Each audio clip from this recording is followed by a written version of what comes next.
Mastering English Prepositions. Unlock the power of using. Hello language learners. Welcome back to our series on mastering English prepositions. Today, we'll delve into one specific preposition that is incredibly versatile in the English language. Using.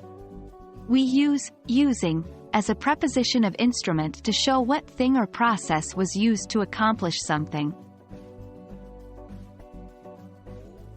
Let's start with the basics. The preposition using expresses the means or instrument with which an action is done. It's usually followed by a noun, pronoun, or gerund, verb in ing form. Example: I wrote the letter using a pen. He won the game using his strategy. Not all verbs work in the same way with using. Some verbs take using directly, others require different prepositions, and others still do not take any preposition at all.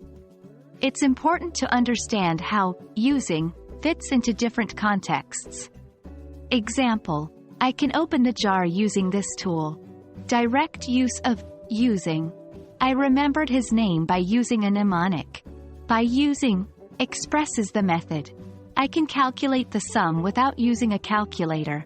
Without using expresses doing something without the aid of something else. To understand the concept better, let's move to some exercises.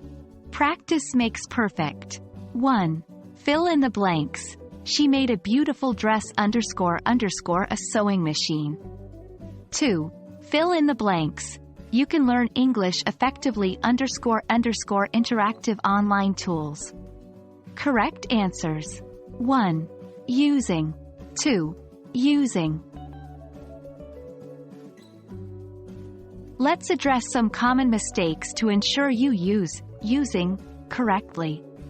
Do not use using where no instrument or means is involved. For example, I went to the park using my legs is incorrect because using should denote an instrument or method, not a natural body function. Do not use using to replace other prepositions without considering the meaning of the sentence. For example, I learn English using watching movies is incorrect. The correct sentence is, I learn English by watching movies. That's all for today's lesson on the preposition using. Keep practicing and remember to be mindful of the common mistakes. Remember, language learning is a journey, and every step takes you closer to your goal. Until next time, keep learning, keep growing, and happy studying.